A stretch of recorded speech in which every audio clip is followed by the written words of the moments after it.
Good evening.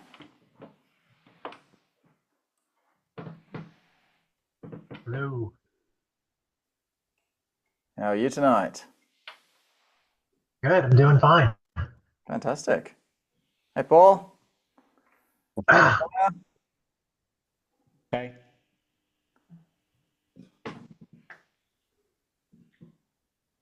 Bonjour, Christine. Bonjour. Gute Nacht, Dagmar. Now that sounds like I'm saying good night, like go to bed. Hey, Sonia.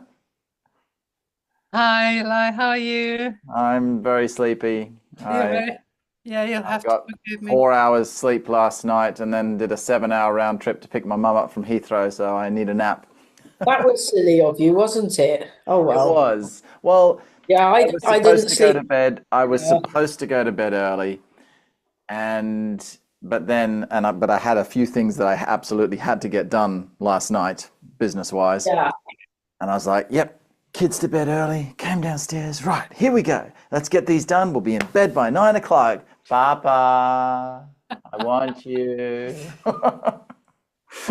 And so then they didn't go to bed, and so then I didn't go to bed till 11. Um, Yeah. yeah, so it was a bit of a lack of sleep night and a long drive, but it'll be all good. Could we do something really wimpy and soft then? Because I've Well, we're doing learning the form tonight, so that's pretty chill, yeah. pretty Oh, good. relaxing. All right then. Good. Yeah, and it's not like I have to get up early in the morning or anything. I only have to get up at 5:30, so it's all good. Oh. Ugh. Yeah. All right, let's start learning this Yang Li Chance form, shall we? Let's put that one on, and this one on. There she is. There's my lovely wife. Would you like to demonstrate the first moves for us, darling? Don't worry, give her another couple of years and she'll probably cover class for me every now and again. Feel like I've forgotten. Oh, that's what I've got to do. Sorry if I'm a little bit slow tonight. All right, that's looking good. In frame.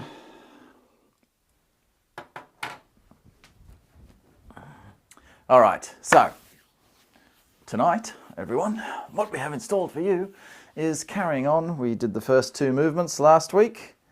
We're going to be carrying on into the next movement, block right. We didn't do this move last week, did we? No, we only did to here last week. Don't worry, I'm pretty sure that's right. Tell me if I'm wrong. If I start teaching this move and I taught it last week, let me know, but I'm pretty sure we only went up to here last week. So we're going to be coming block right, and then we're going to be coming into pung. Those will be our movements for this evening. Let's just move a little bit to start off with. We don't need to warm up the upper body too much because it'll be the lower body that's where the stress is with these movements, with the stepping and the control on the legs.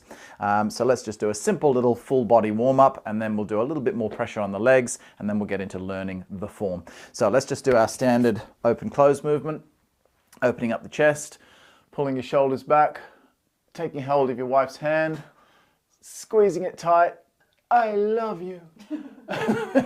Sorry. I get silly when I'm tired. Like, alcohol does nothing to me. Alcohol does nothing. It's like, what's the point of drinking this stuff? It just makes you feel a bit wobbly. But tiredness, oh, you don't want to catch me on camera when I'm really tired. People down the pub genuinely think I'm lying when I'm tired because they think I'm completely pissed. But I'm just tired and sleepy and in a silly mood. So we're breathing in, opening up. Breathing out, closing in. Breathing in, opening up. Breathing out, closing in. Standing back up to neutral. Hinge forward from the hips, 45 degrees. If you're comfortable with that, leave it there. If you want more, come down to 90 degrees, keeping your spine straight, body relaxed, or arms relaxed rather. Then relax your spine, let your head hang all the way down. And then straighten your spine. Check on the baby. Relax your spine. Flex your spine. Relax your spine. Flex your spine, push your hands, reverse fly. Take your hands overhead, behind you, overhead. Just literally like you're doing an upside down snow angel. Just moving your arms backwards and forwards. And then relax. Roll your spine up. Breathing in all the way up. And relaxing. Okay, a bit of toe stuff. Opening your hands out to the sides. Breathing in, lifting up onto your toes. Standing right up onto the balls of the feet. Ankles fully stretched open. And breathe out. Same again.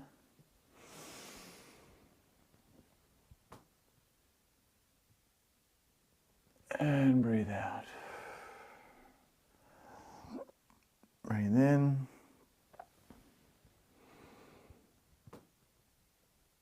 Breathe out.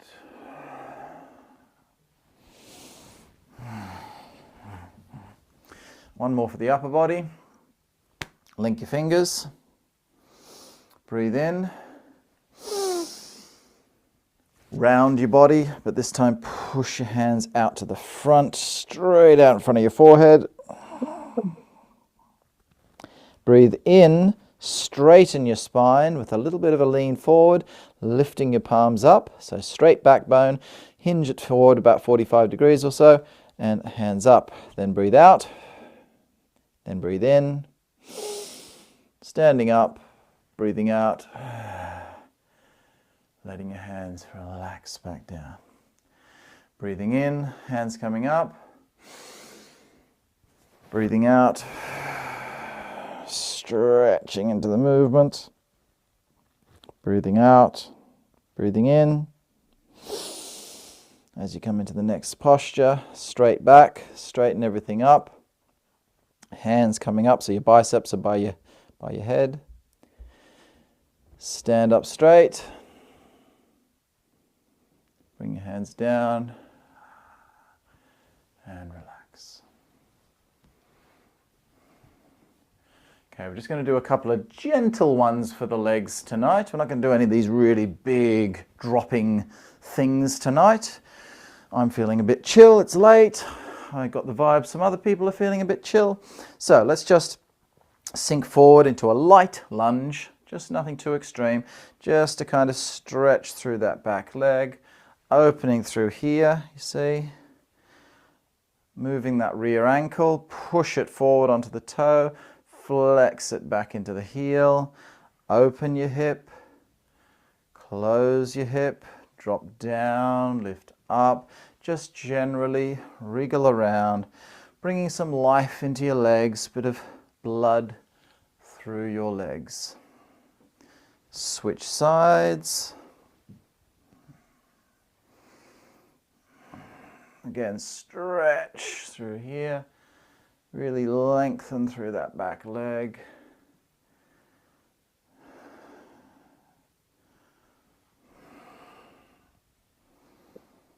Open and close, up and down, wriggle your body around. Okay, let's start with revising what we did last week. Just flowing through it a few times each side, okay? We'll do it alternating sides as we go through. So remember, feet parallel, about shoulder width apart, hands by your front, just out from your body. The palm is yang to begin. Both palms are yang to begin. We breathe in as we lift the palms up, changing to a yin state gradually over the whole movement, keeping your palms parallel to the floor. Pressing them back down, gradually pressing back to a yang palm, like you're pressing a desk into the floor. Now taking your hands out to the side, again lifting up yin, taking them over, and this hand goes yang. I'll try to refrain from saying left and right because we're mirroring each other, and then it can become a little bit confusing. If I say right hand, is it your right or my right, you see? So I'll just say my outer hand and my inner hand, or upper hand and lower hand, or something like that. Or I'll shake my hand and say this hand. Okay, let's try that again the other way. So remember that, as we did last week. I don't think there's any new people here this week, but in case there is and I haven't seen you, obviously this is class 2. So you're doing the mirror image of me. So if we go this way, we're all going that way. Treat me like your mirror and like I am you in the mirror. So you'll think you're doing some pretty nice Tai Chi, hopefully. Okay, so in breath, up, out breath. Taking it out to the side, in breath, the one hand's coming up your center line, other hand is out to the side. Flex the one palm to yang, the hand in front of you to yin. Relax back to center. The weight shifting, weight's back on the rear, on the sweet spot, so towards the heel to begin with. Remember we went over that last week. Let your weight very slowly, very gently, very subtly onto the balls of your feet. Just a little pressure to the balls of the feet, and then back again. So it's a forward-backward movement. Slight weight shift over to your side, the side you're lifting up on. So I'm lifting to my left, I'm in my left leg. And then if I'm turning to my right, I'm in my right leg. See? So you shift to the side of where your hands are lifting to. You shift over to the other side of where your hands are settling to. But again, it's just, 10, 20% shift. It's a very small, subtle shift. Let's try that one more time. In breath.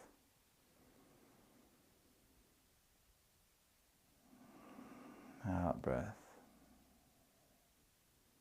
Circle off the bottom. Bringing it up. Over. And breathe out. So you see where my weight is now? My weight's just very slightly over towards this leg, just a little bit. Someone watching would just think, no, it's just on both legs, but I can feel a little bit more pressure in that side. Okay, so now we're going to go through and learn the next movements. First of all, like we did last time, I'm just going to do it a few times and you treat me like your mirror and flow along with the movement, just to get a basic understanding of where your hands are going and so on. Then we'll have a look at some details. So let's go from the second movement. So we're going to sweep the hands up like so. Take them over, but this time just continue your left hand following that circle all the way back down until it's underneath your right palm, like so. See? Restart.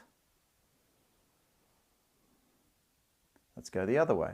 Sweep it around, over. Now continue that circle down, bring it across your body, you turn your foot out 45 degrees and settle into that posture.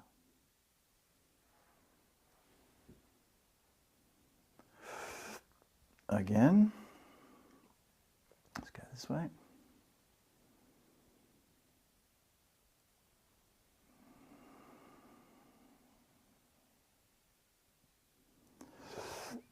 So the arms just literally, you see? You just continue the circle. There's the whoosh, there's the circle of the arms. Then the one in front of you stays there. Just keep it there. Don't think about anything fancy just yet. Just leave your arm there. But the other arm, okay, just throw them around and boom. Was that me or you? That sound. I heard a sound coming from the screen. Someone made a funny noise. It sounded like a baby moaning.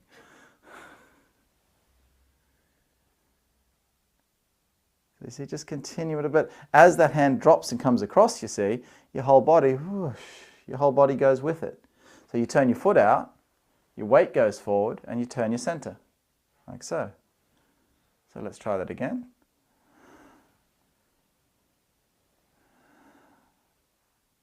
See how the foot turning and the hand coming into place happen together?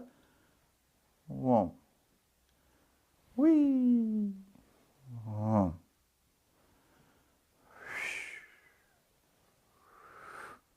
So the hand, everything must get there together. It's a really key point to getting this posture correct. All the things that you're doing with your body must finish at the end, facing the corner, all together. Okay? So, what do we have here? We have some weight shift. Okay, my weight is shifting into my front leg. We have a turn of the center, which includes turning the foot, because that's turning with my center. So my center has to turn from the front to the corner. And we have the hand movements. So they're the basic fundamental things without getting into the nitty-gritty of all the other subtle things. So those things, you see, see how they finish together, indicating the whole body's moving as a unit. We do not want something like this. See, and the arm was detached from the rest of the body. Or, for example, turning the center too soon, and now it's just the weight shift by itself. So weight shift, center line movement, and arm movement, those three fundamental principles have to work together on the end there. So we come up, over, just continue the circle, don't stop, just continue the circle.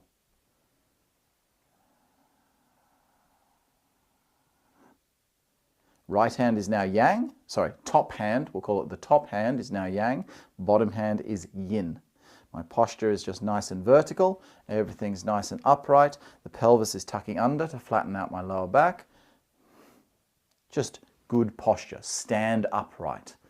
That's all you really need to think about at the beginning level. Just stand nice and upright, like as if your back has a rod going from the top of your head down to your sacrum. So we don't want any leaning, we don't want any sticking bums out, we don't want any lifting chests up, we want to be vertical, straight line, and of course the head. Keep the head nice and aligned in that position. From the beginning, of course, it's the whole thing is in that straight vertical line.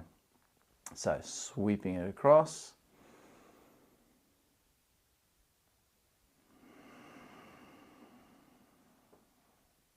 Coming straight down into that front leg. Going the other way. That wasn't the other way, that was the same way.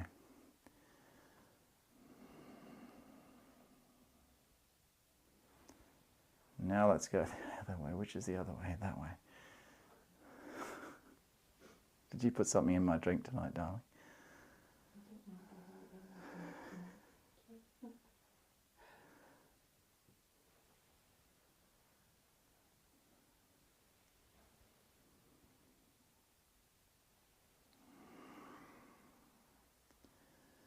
We always want to look at the elephant before using a microscope, okay, with anything that we're learning. When you look at an elephant through a microscope, you just see some grey stuff. You've got to step back and say, okay, right, what is it I'm looking at?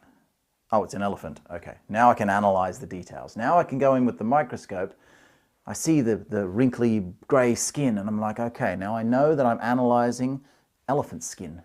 But if I start straight in with the microscope, I don't know what I'm looking at, okay? So that's what we want to be doing here. Don't worry. Don't even start thinking about, wait, is his foot there or there? Or exactly which position his hand in? Where's the center? No, don't worry about that. Just throw your hands. Just try and feel it, just from a throwy sort of, try to feel the momentum almost. Do it a little bit quicker. That's how we want to do it. See, look, just let your arm drop. And just pendulums down across your body. You turn your foot out, turn your center as you do that. And then all you've got to do is roll your arm over, boom. So your arm's in this configuration, so your thumb is sort of pointing into your center line at the end of the posture. So the hand is yin and you're using a hinge block.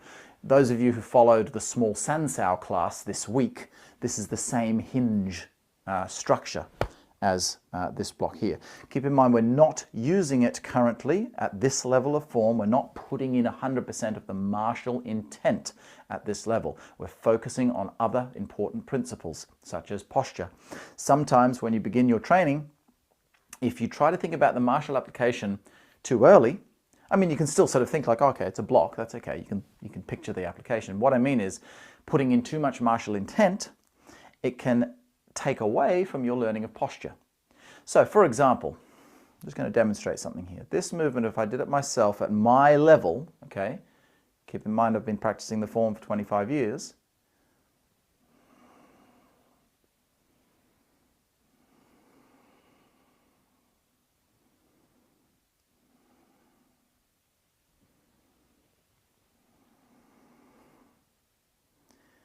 Okay, now when I did that blocking action,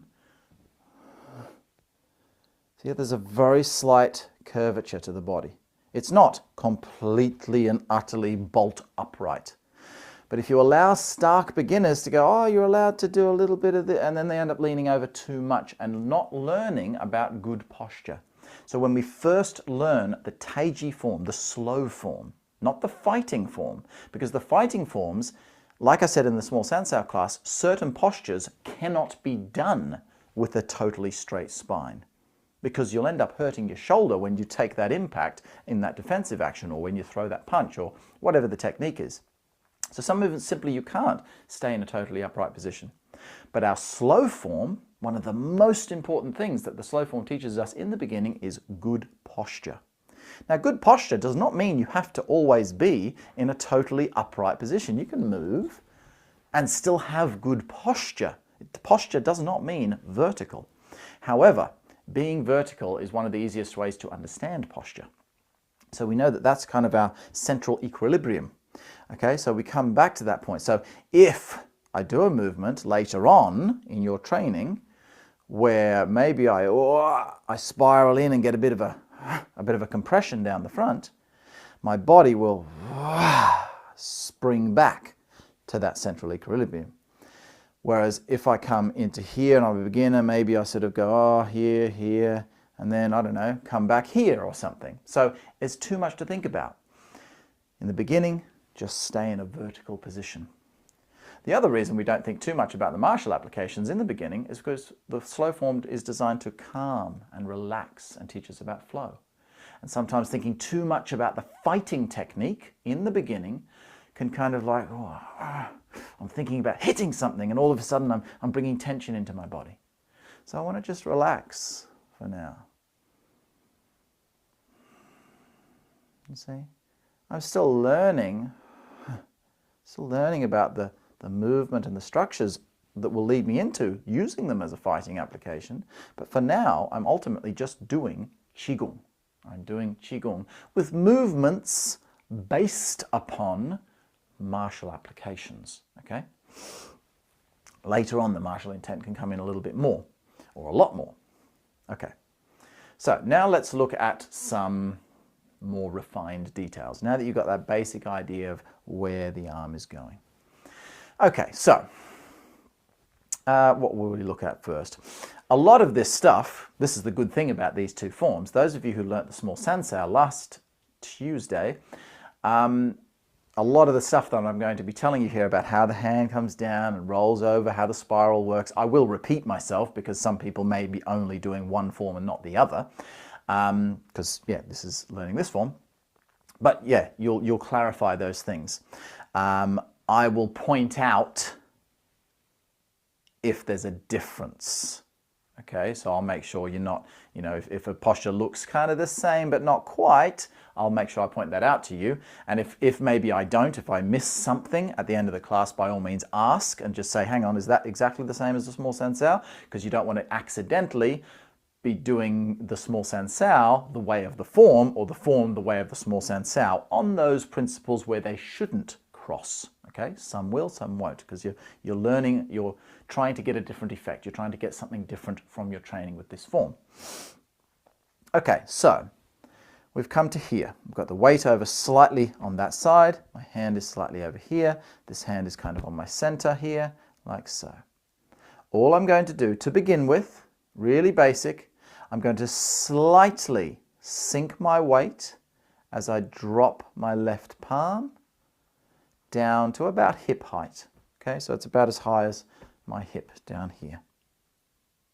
Okay, not the top of the hip, not the point of the pelvis. Well, I say the hip. So the hip is not this thing. That's the top of the pelvis. The hip is this down here. Okay, so drop it down like so. It's quite low. Okay, as you're doing that, you want it to be connected to your whole body. So again, like last week's, we're not doing lots of little fancy stuff yet. This is basics, absolute basics. So all I'm going to do is just think, sink. My whole body is sinking, but just a little bit. You see, the arm is moving quite a long way, but the body's just thinking, sinking thoughts. So you're only physically dropping a little way. I don't want to see you sort of going like this and going too deep, because we want to sink when we go into the front leg, as in, you know, properly sink down into that posture. So just drop the hand and very slightly bend your knees. The left hand is still yang, the top hand is still yin, okay, like so. Now, here's where the three things at once happen. I have to change my weight to my front leg, shifting it across, turning the foot out by 45 degrees, so it's facing the corner. My center is turning with that movement. So you'll notice my weight is shifting, my center line is turning as I'm doing that posture. Sink and turn. Then sink, turn, and hands. Click. Boom. Click. All together. None of this lagging behind, ragdollish stuff. Connect everything in. Click. The weight is slightly in the left leg, as it was for the previous movement here. When I sink down with this movement, I'm still sinking in my left leg, in that side. If you're mirroring me, of course, that's going to be your right leg. So you see I'm sinking. Body nice and relaxed. Now, turn your center, shift your weight, and bring your left, let's say your bottom hand, your lower hand, bring it onto your center, like so. So move it from the shoulder until it is underneath the other hand, and do that as you turn and shift your body. Boom. Try it again. These are the technical details. Sink, drop the hand. Turn, change the hands, shift the weight. Boom. Tuck that pelvis under, flatten out that lower back. Keep your rear knee. Those of you in class, I think it was last night, we did a whole session. If you missed that class, interesting class. If you haven't got time to watch the whole class, have a look at just the question part. It's I can't remember what minute it is, but just have a look. Scroll through until you see the screen go to the multiple screens with the other students looking, because someone asked a question about the knees, and I talked a lot about how to correctly structure the knees. Okay, I'll just briefly talk about that now, because that was like a whole 20-minute talk or something, just all about the knees with the different postures and so on. All I'll say now is your rear leg Because your body is, of course, moving away from that rear leg, the knee is no longer over the toe, but you've got to keep your foot flat planted on the ground. If you feel, this is making it really obvious for you to see. See how the knee is collapsing in? Knee is collapsing in, whether that's this way or this way, doesn't matter which way, it's still collapsing in. So the pressure is on the big toe. It's the foot is angled in.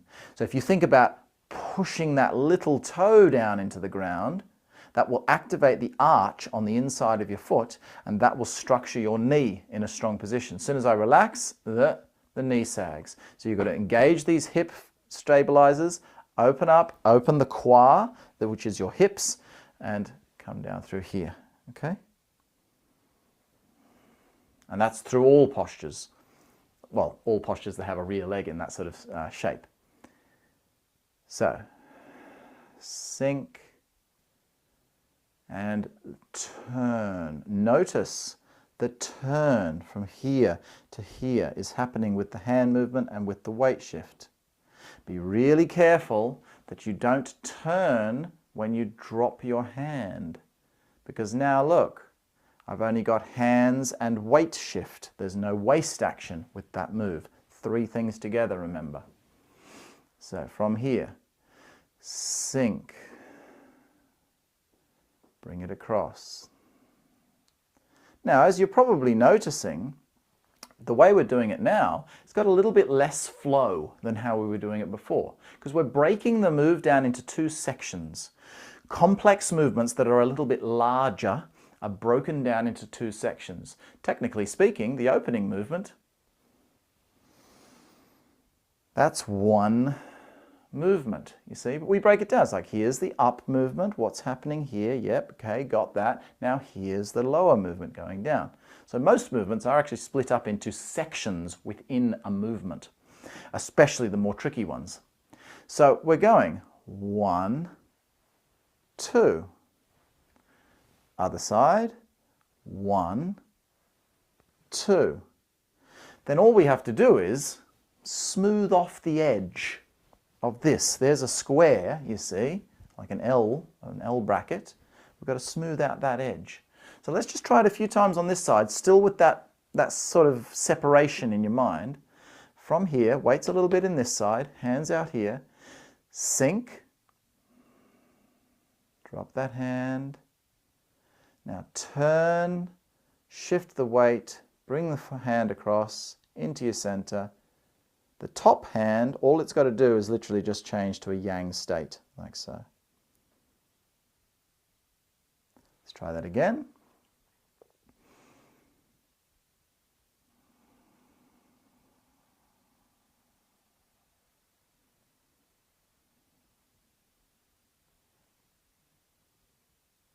Notice that the arm is spiraling a little bit. You see how the hand, the shoulder is rotating? So the palm, when it comes down, you see, the thumb is kind of pointing out this way, you see, like that. And it's a yang hand. It's not turned in like this. If it were turned in, there'd be no spiral when I come to the next move. So when you drop your hand, just drop your hand, look. If you just drop your hand, that's the way your hand drops, look, like so. So my thumb's pointing, not quite to the front, it's kind of pointing out towards that corner. If you just relax the arm down as it wants to, which means that your shoulder is actually loading. It's slightly externally rotating, which is charging it up to then internally rotate for that defensive action, which is similar to what we showed in the small sansao, only it's front weighted, it's a little bit more offensive in its defense, whereas the small sansao is a little bit more defensive in that you're sitting back, it's a little bit more evasive.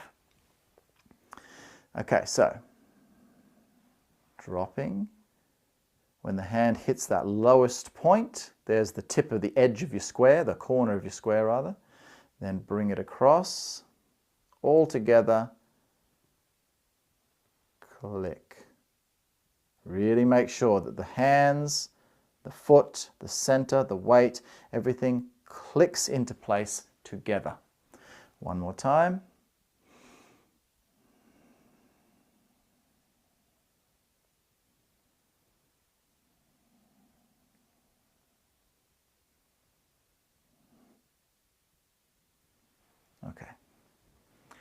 Let's try that now with the full first posture, just a couple of times each side. Sorry, the full second posture, this movement. But we're not going to stop here. We're going to let that flow. Okay? So let's go this way first. In breath. Feel that circle continue down. There's the sink and there's the turn. Boom. Relax. Let's do it a few times the same side, okay? Breathe in.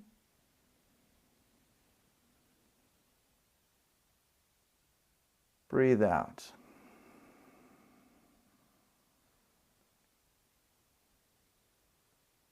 Click. Same again. Breathe in.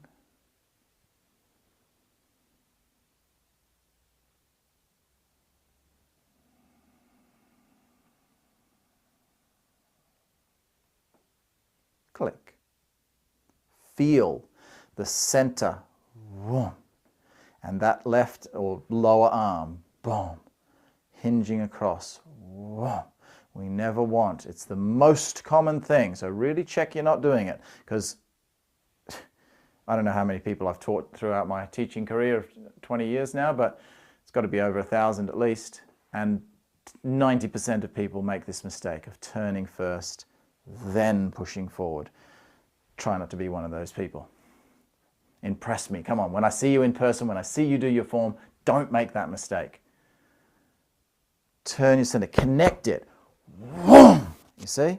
Your center is what's going to power that movement. I'll have that bag hung up next week and I'll show you how to hit something with that. I mean, you can hit a person as well a little bit. I won't hit Fran too hard, but when I hit that, you see, if I stand like turn, that's rubbish, you see. I mean, I can hit her a bit because I've got a strong shoulder, but it's horrible. It feels nasty for me. It feels like I've got to use a lot of arm force.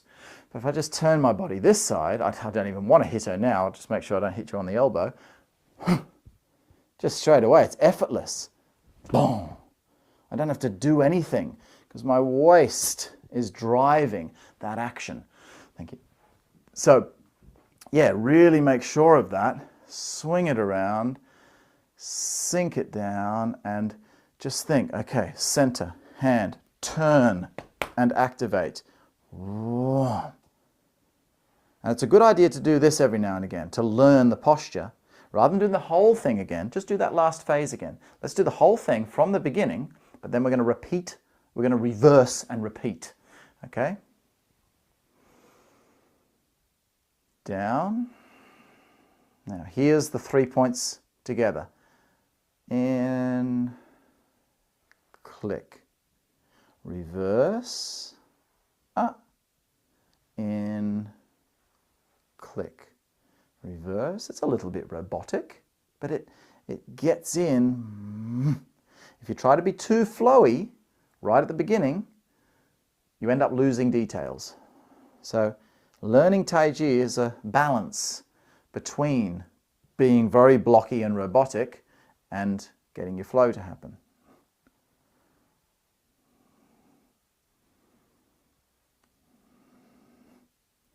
Okay, let's do the same thing the other side now. So sweeping around this way, taking it down and in, reverse, up. So I'm just pushing this hand out towards the outside of my hip again, flexing the palm, relaxing the top hand, bringing the toe back in, centers back to here. Now turn. Turn, shift the weight, move the hands. Click. Reset, back to the side. In, click. Reset, back to the side. In, click. All right. Now let's try it. Hopefully you've got the idea of that. And of course, as usual, you'll have this video on YouTube to follow on afterwards. So if throughout the week before next week's class, it'd be highly advisable to, those of you who are learning for the first time at least, have another look at the video and go over, see if you missed anything. That way, in the next class, you'll be one step ahead. You might even watch it again and come up with a few questions. And then, obviously, at the beginning of the next class, you can ask those questions. Okay, let's try it again. Just the second move and this new movement. We will go, let's go this way first. Okay. Oh, one tip before we move. To link in with your breath, I probably mentioned this last week, but just to clarify, don't breathe in until your hands start lifting. So you come down off that first posture. A lot of people start breathing in here. And they run out of breath somewhere around here. They're already at the top of the breath and they're sort of holding their breath all the way across. Your breath doesn't start to breathe in when you move to the side. It starts to breathe in when you lift. Okay? So here's your out breath. I'll just make a sound here for the purpose of you being able to hear me. Don't think this is how you're supposed to breathe.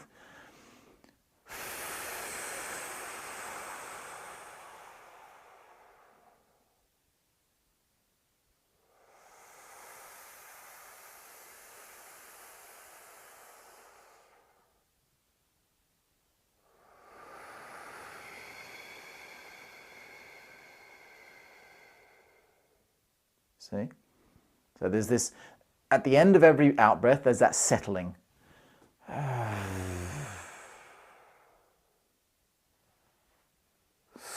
See, it starts over there. That's where your in-breath starts. Same here. When we breathe, where were we? The in-breath.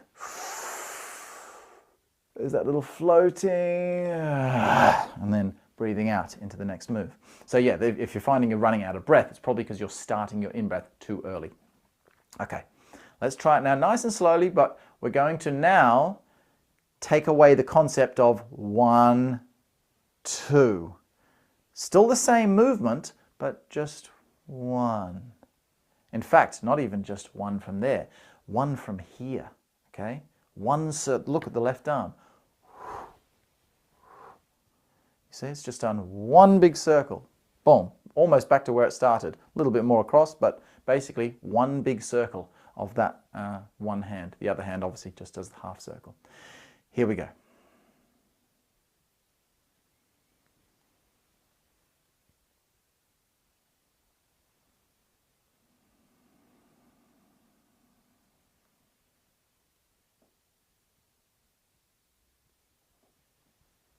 Again.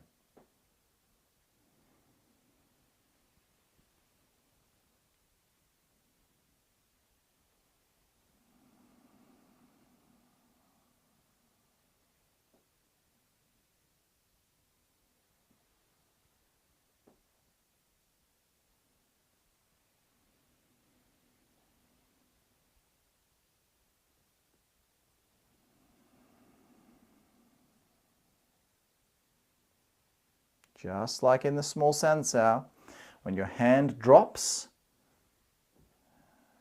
I already said it, but just to clarify, see?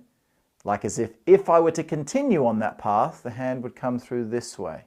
You see? So the shoulder is very slightly externally rotating. And then when you start this move, obviously that's where the shoulder rolls inward. The wrist turns inward. Of course, it's not just the wrist turning inward, it's the whole shoulder. The wrist turns also. The forearm internally rotates, but the shoulder rotates over. Again.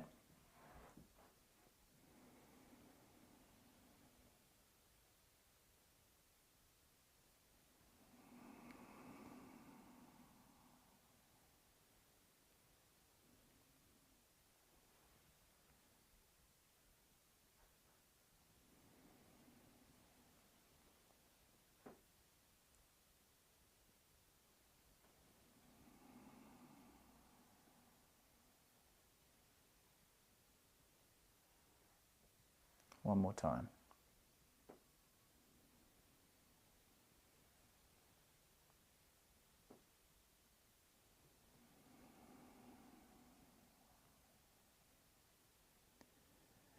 One actual little structural thing about this final posture. Yes, we are staying in a vertical line, nice straight upright position. Which way can I show this so that you can see without moving my body? Okay, if I face this way. Okay, so both, if I try to, try to give you a sort of a pedantic line here, I would say my palm, as in the center of my palm, like the knuckles here, these knuckles are on my center line of that hand. If I do it this way, see that? These knuckles are on my center, okay? So that palm is very centered, okay, right here. It's not sort of a little bit to the side or something. It's right in my center because it's not doing anything at the moment. It's just tucking in, ready to come through with its follow-on movement. So it's just in guard, essentially. Left hand, lower hand, it's actually just ever so slightly outside of your center to this side. Never would it cross over that side, of course. It's not quite. There would be on my center, you see, like right on my center.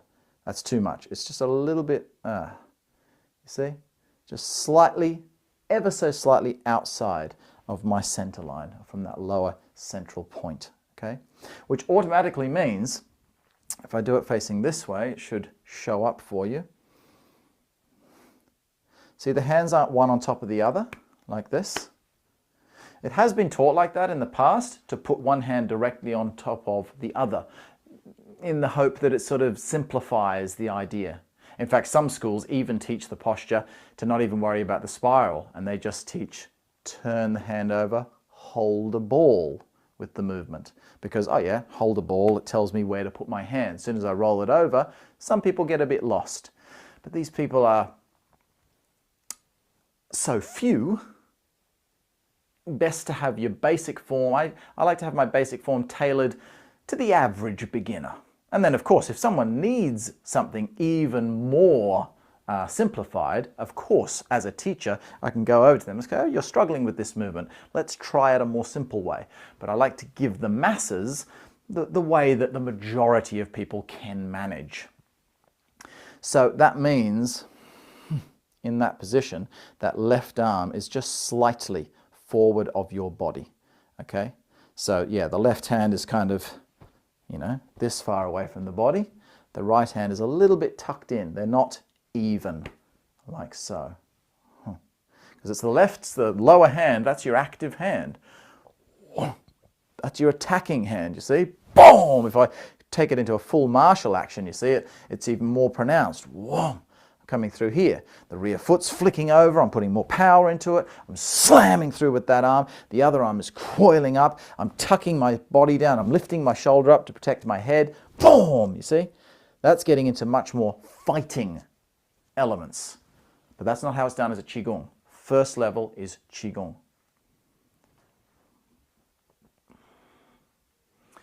Let's try it the other way a few times.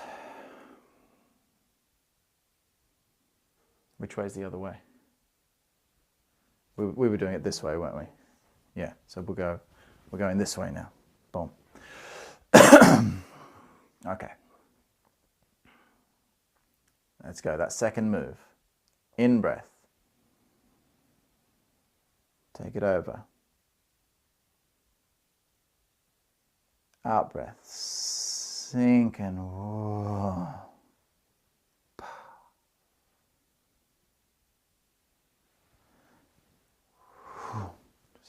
Like a roller coaster dipper. It falls and whoom, just curves off the end of that movement, but still gets that drop before the curve on the bottom. That's so important because so many people come to this posture, again, parallel to the small sansao that we were doing on Tuesday, come to here and then they bring the hand kind of at an angle. Like, no, absolutely not. It takes the flow away, it takes the application away. No.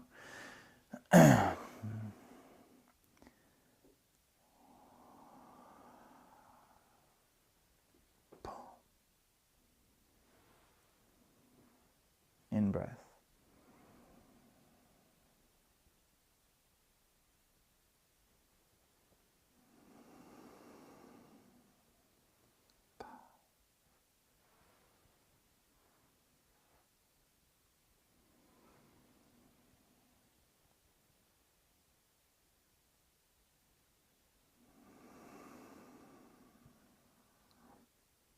Remember, when the hand is doing the dropping element, you're sinking still in that same leg that you were on. You're not shifting forward yet. You're not shifting forward until you're doing the hinge action.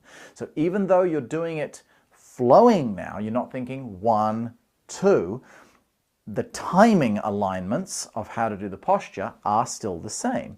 So if I do it 1 and 2, 1, 2, or if I do it flowingly, if I were to try to pause there, it's still the same. I'm still there on that leg, facing the front, and then it continues. So the principles still all line up in the same way. It's just that you're not stopping, whether that be physically with your body, or even if I sort of, my hands keep going, but my brain's saying, that's one bit, and here's the next bit. Even if physically the hand kept going.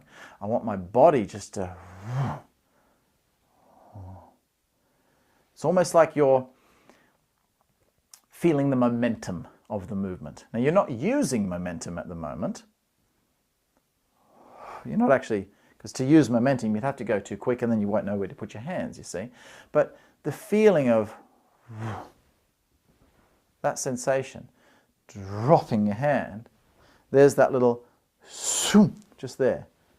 And see, just as your hand, before it hits your thigh, that's where you turn your body, kind of thing. So that's what we want to do here. Feel that momentum, even though you're controlling the momentum, it's still...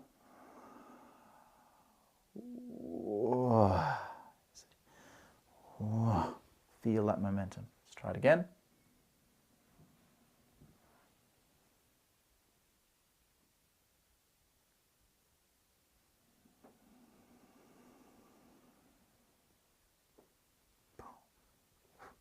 Roll it over into that position. Body nice and upright, tucking the pelvis, head on your shoulders, eyes looking forward. Okay, you're not actually looking over here. My head's facing over here, but I've actually got my eyes to the front slightly in that stance. Knee, think about that rear knee. Don't let your big toe sag. That collapses the knee. Keep your knee strong. At this point, we're about 70%. I didn't mention that before, but we're about 70% down in that front leg. Ready to then sink all the weight down, step forward, and then come into the hung posture. What's the time? Okay. Where's my water?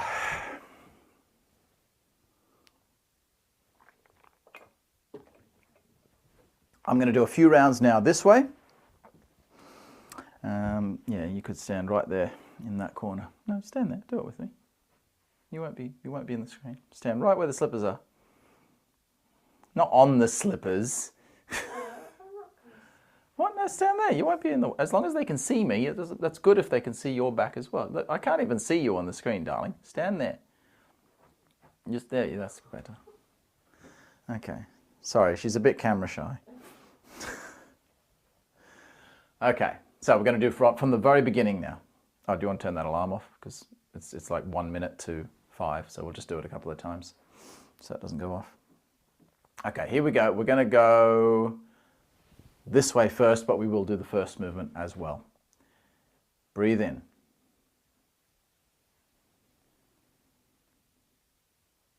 Breathe out.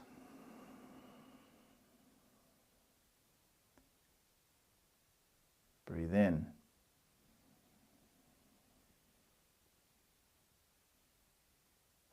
Breathe out.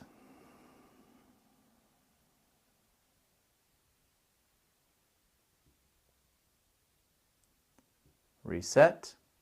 Do it the other way. Breathe in. Breathe out. Breathe in.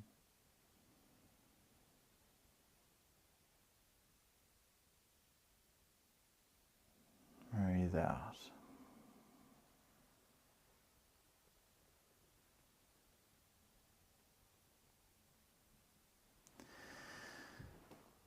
One last thing I'll leave you with, again, just with reference to how quickly you should learn forms. I think I said this in the small Sansao class, so I'll just repeat myself for those who may not be following the small Sansao class. Learn it slowly. What we just did then, that little move there, that was Fran's 1 hour private class, just doing that move, drilling it with me over and over again, getting it right. Sometimes people think they should be learning more because they're used to, if they're learning from me in some form, they're used to workshops. At a workshop or a camp, I'm only there for a weekend. So if I taught you at this pace, I'm usually at workshops, I do, workshops around Europe and so on, once or twice a year. So you're not going to see me for at least 6 months, potentially. So I can't just give you 3 movements because you've only got then 3 movements to practice for the whole lot.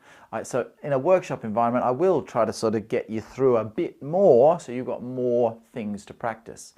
This is not a workshop.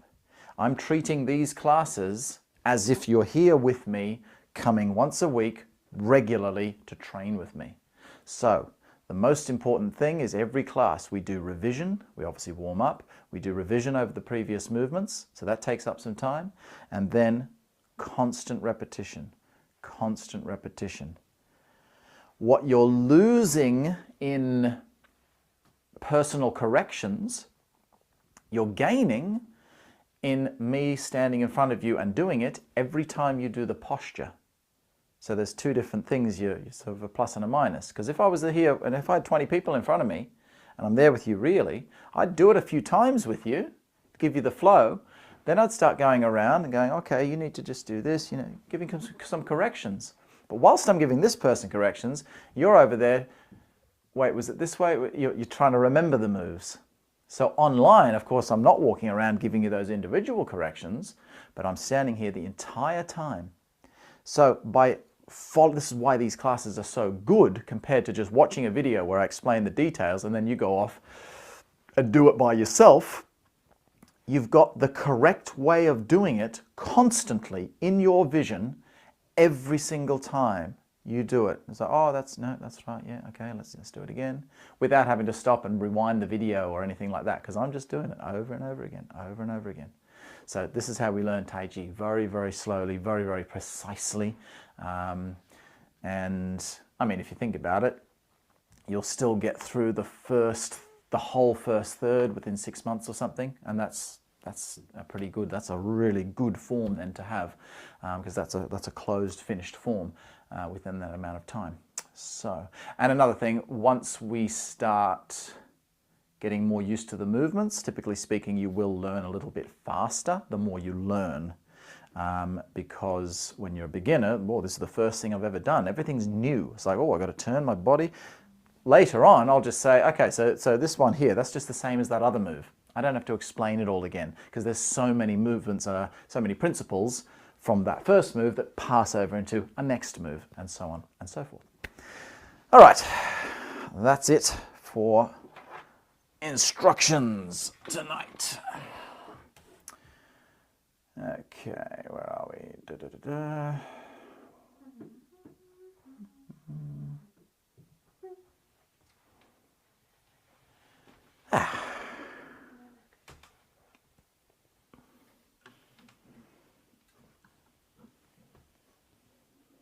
How was that? Make sense? Yeah, that was good. Yeah? Yeah, I really enjoyed it. Good. There was a few things when I used to do it before, the breathing, I used to always breathe when I was starting the move. Now I know you have to lift first. Yeah. Yeah. And one more thing I was doing, sometimes my knee would collapse. Yeah. So what you said about twisting on your toe, that really helped my knee. Excellent. Yeah, Oh, so good. it's brilliant. Yeah, it's really good. Now that's one of the things I always stamp in. Sometimes people complain about me repeating myself, but I'm like, I'm repeating myself because you're still doing it. So, some of these things do need repeating because we've got to reprogram our nervous system to make these things become natural, and hearing it constantly reminds us, oh yeah, that's right, knee out, knee out, knee out. Keep those things in alignment. So, and yeah, the breathing thing, it's just one of those things where for the most part, like my dad's first video on the form. He taught the entire form in like I think a 1 hour video or an hour and a half or something like that. So obviously you can't fit in. All you can say is just breathe in on this move, breathe out, breathe in, breathe out. You don't have the time to break down all those things, or the video would be 10 hours long. But obviously in classes like this, we can really say, okay, it's not just there, it's over here. So you can get those subtle details. As I say, more like as if, well, you know, you are learning directly from me here, rather than just a normal follow-along video. So, yeah, no, that's good. You're enjoying those details. Excellent. That's very good. Yeah. Were there any questions about what we did? Anything that you want more details, or was it? Yeah, Paul. When I used to do it years ago, once we finished the form, we used to do the qigong. Yep. Or store the energy in the dantian. How comes we don't do that at the end of this class? Do we have to do that? No, this is just No. learning. So you're not really doing a qigong when you're just, you're just doing physical movement at the moment. Okay. You're thinking, you're doing the movements. In our flow through classes, we flow through the form, and then at the end of that third, because so far in these classes we've only been doing the first third, so you finish the third of the cross hands coming up, then you do the closing qigong. You pack it down, you hold the qigong, you close it off. So yeah, then you would do a closing qigong at the end of any practice like that. But this is more physical. It's just learning tools, things like that. Even in this class, however, it is still nice to sort of, finish the movement and maybe just come into a qigong for 5 or 10 minutes just to finish off. But I just didn't have time tonight, ran out of room. So it's not absolutely necessary. It's not like if I finish the form, once you're getting some kind of internal flow happening, that is, as a total beginner, you finish the first third and you're like, I'm kind of still doing physical movements. You haven't maybe got much internal happening yet. Once you get to the level where you are getting something internal happening, it should feel as if, let's say you're halfway through the form, maybe you're in brush knee twist step, and the door rings. You've got to go answer the door. There's no one else home. And you're like, you don't want to leave. It's like, because you're in there, and it's like it feels like severing the connection when you have to go and answer the door. So you learn, even from a halfway through point, to center and close before you go off to open the door. So if you feel that, anytime you do any kind of practice, if you get disturbed and you have to stop, and it feels like you're severing something, you're getting somewhere. You're doing something good with your training. You'll notice me, even when I, let's say we're doing the form here in the background, and I don't have a huge amount of space here in my little room when I'm doing my classes, rather than training outside. So I might get to the brush knee twist step section, and because that takes a bit of space, I have to take a step back. I have to adjust the form. But you'll notice when I adjust the form, I don't just walk backwards, because that's breaking the flow. You'll see me take some extra little movement, but I'm still doing Taiji as I'm stepping backwards. If you see someone literally kind of do this sort of thing, just, sort of, okay, I'm coming up against a wall, I need to adjust. They might be moving super slowly. Then they just kind of go, okay, right, okay. And then they're back into this slow, smooth movement again. Well, clearly nothing was happening. They might be moving very slowly. They might look like it's all happening from their inside or something, but actually it's just a physical representation of that. So yeah, your body just doesn't want to do that. It doesn't want to just stop and walk over there. So you want to continue that flowing vibe as you adjust the body. And if that's happening, you're getting somewhere with your internal practice. So, yeah. Okay. Anyone else before I go and hit my pillow with my face?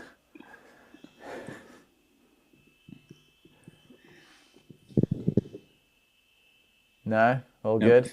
Yeah. I feel like Sanya's got a question. First of all, I just want to say thank you, big thank you.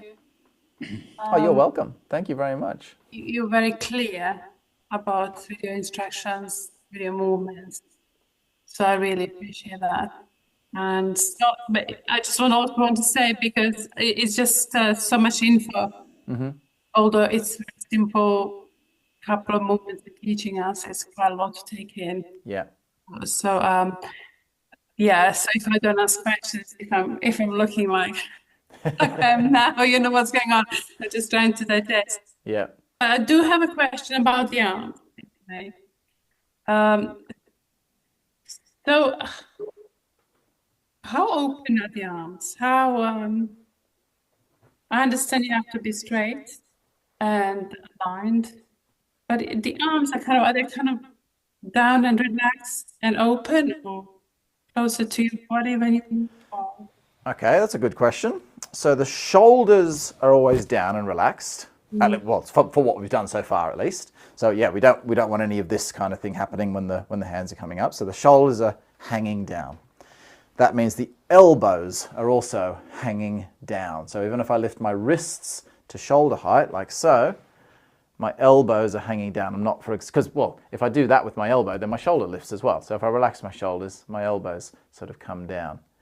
If, however, now we haven't done a move like this yet, but if, however, I did a move where the hand was spiraled, the elbow would be slightly rotated outwards in that position, such as before brush knee twist step, for example. So it's not to say the elbow has to be always pointed down, but it has to still, even if it's in a spiraled position, it's still relaxed. It's still got that sort of hanging kind of feeling. But yeah, you would never, for example, have the palm in this position and the elbow out there, because that's like, it's detached, it's not connected. If the elbow's here, the palm shouldn't be here. If the palm rotates out, well then the elbow is rotating out, because it's the shoulder moving that's causing that whole limb to move rather than just like one bit moving, because that's what happens when we get tension points in the arms. As far as how far away from the body, the beginning move where we just lift the hands up, the hands are at the top of the movement pretty straight, like the elbow. Don't know how I can show you that sort of angle there. Yeah, so I'm not, okay, if I'll just hold one arm up, that's straight. It's just, you know, it's just a bit off straight kind of thing. It's a light bend. There's no exact science. I'm not going to tell you it's a 3 degree, 4 degree, whatever, but it's just kind of a little bit in from straight kind of thing. And as I relax down, the elbows bend a fraction. Ultimately, that opening movement, the elbows are hardly moving. That's why I don't say anything about the elbows moving, because otherwise beginners start moving their elbows too much. But to be pedantic about it, the upward movement, the elbows are very slightly, not even visually noticeable, extending, like pushing out.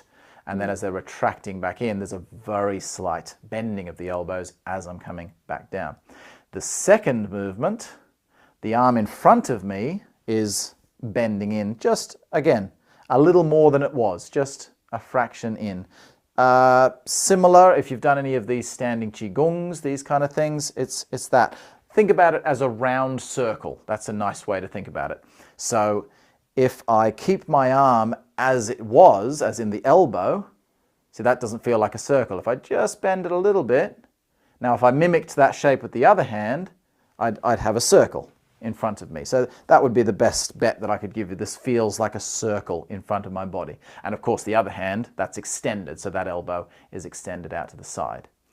That final movement that we came into, following along with those similar kind of shapes, the front hand from that circular position, it pretty much just stays where it is, but because the body turns, it very slightly retracts in, just a touch, okay?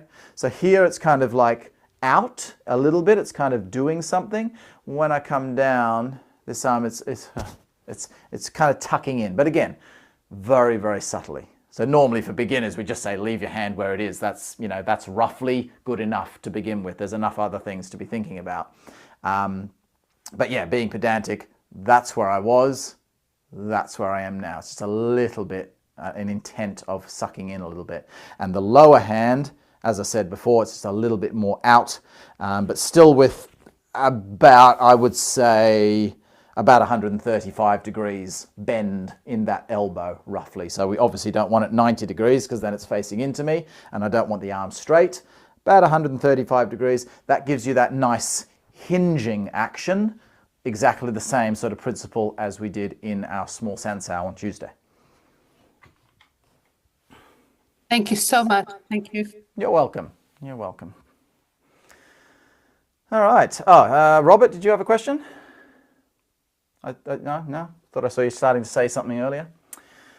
I was just Okay. going to say, no matter how many times I've heard you explain these same postures, I always learn something new. So it is nice how you said in one video to start over from the beginning, no matter how much you think you know. Yep. Because you always learn something new. No, I mean, look, as I say, you know, I've been doing this form now for, how old am I now?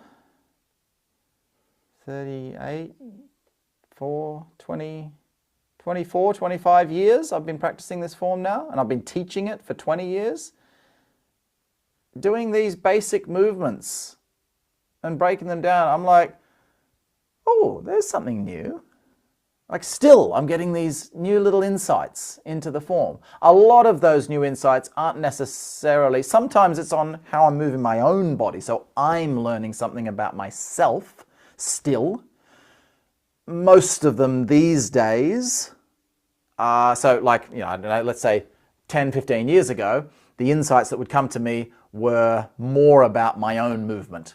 Nowadays, it's kind of like light bulbs coming on as to how to show it to someone else. So I say, oh, well, yeah, that's how I always do it. I'm not doing anything differently, but I've realized, oh, if I explain it like this, that will help people to understand that movement. So that's one of my, everyone has a passion in their martial arts. Some people want to be the ultimate fighting champion. And if that's what you want to do, go for it. Be the ultimate fighting champion. I like to know that I can protect myself and my family, but I don't care that I'm not the ultimate fighting champion. My passion is teaching. I just love it. When I see people who can't get it, it's like people who love puzzles. How does that piece fit in that piece? I'm just looking and I'm like, do it again. There's something wrong there. Do it again. Look, this is it. And they're because sometimes they'll be doing it over and over, and they'll be like, there's something feels wrong. And, you know, usually the things that are wrong are so obvious. You know, oh, look, your hand's over here. It should be here. That's, you know, everyone's like, oh, okay. No light bulb moments. But then you just say, okay, the best things is when, you know, you literally just change the angle. One little like that of like the knee or the shoulder, or one little thing, and then the whole body just goes, and just, it's like the little click that makes everything else fall into place. And the look in the person's eye when I just go, and they just go, oh my God, why didn't you do that last time? Like, it's like this amazing euphoria that comes over them. And when I see that, I just love it. It just inspires me. And so much of my own training isn't just doing my training. I'm constantly just standing there like, what if I do it that way, or explain this and that, and, you know, working out different ways of teaching people. And it is working because the students that I see today understand and pick up the movements so much quicker. And not just, I don't just mean learning postures quicker. You know, people can learn postures as fast as they want, but I mean understanding the movements from inside so much faster than 10 years ago. And 10 years ago was so much faster than 20 years ago, and so on. So it's a constant progression, learning how to teach the stuff. So, you know, you can go to any instructor and learn the form, learn where to place your palms, and that's great. You want to work hands-on with someone if possible, even if they're a more beginner instructor, because they're physically there with you, and it's so nice to have that physical connection. But of course, a senior instructor will notice things in your training that a beginner instructor just can't. They might know everything themselves, but they just don't have the eye to look. It's like that old thing of, you know, you didn't pay the plumber £500 to change a spanner, you paid him £500 to know which knob to turn, kind of thing. Yeah, and you're very good at explaining complicated movement. Yeah, thank you very much. That's one of those things where I'm like, yeah, no, I actually agree with you. I really do feel like I explain stuff. Sometimes it makes me look a little bit big-headed or something, but I'm like, no, I'm sorry, that is my thing, you know, that is I love breaking stuff down. And you know why? Because that's how I had to learn. I am such a good teacher because I sucked at Tai Chi when I was little, right? Not in any way to say that my father was not a good teacher. My father was a phenomenal teacher, okay? But the way he taught me allowed me to take that teaching a step further, okay? Because he was one of the type of people who watched his teacher and went, yep, cool, got that. He could just do it. His teacher never had to break down the nitty-gritty details and explain them to him. And his teacher wasn't that type of teacher anyway. He hardly spoke any English, in fact, so he was learning much more through a movement type of learning. If you look at some of the early videos of me when I'm 14, doing the form, sometimes people are like, oh, look, am I ever going to get this? I'm no good. I'm like, here, watch this. Look. Watch me when I'm 14. And I'm like, you know, bum stuck out, hands out in the front, like, what? What am I doing with my arms? I am so bad. Like, I look at it and I think, how did that kid ever become good at Taiji? But it's because I was determined. I was so determined to get it right. And I had to not only have the knowledge Dad was putting in, but I would just stand there in front of a mirror, looking at myself and watching the videos and having Dad's corrections. And I'd be like, right, so why does this not look good? Okay, what has to happen? I had to analyze my own body to learn how to do it correctly. And so all of that training of learning myself, teaching myself the form, has then passed on to how I'm able to teach other people like me who don't just get it naturally, you know, and just watch a movement and mimic it and do it perfectly straight away. So most people are more like me than like my father. It's very rare that you get those kind of people. I do see them sometimes. I'll do a form and I'll say, okay, I don't need to show you anything. You're already doing it correctly. Wow, that's really cool. There is a video you sell of you at a very young age trying to learn the form. Yeah. Well, the whole, it's, Dad filmed him teaching me the form. He did lose track of it at some point. I think he got almost to the end of the second third with the series or something like that. So I think it's from when I'm about 14 to 17 or something like that. So it's really nice because you can see the progression of I'm still relatively basic towards the end because it's only 3 years later. But it's still nice to see that it's like totally rubbish. And then, oh look, he's actually got some structure now. He's got some flow. He's moving now.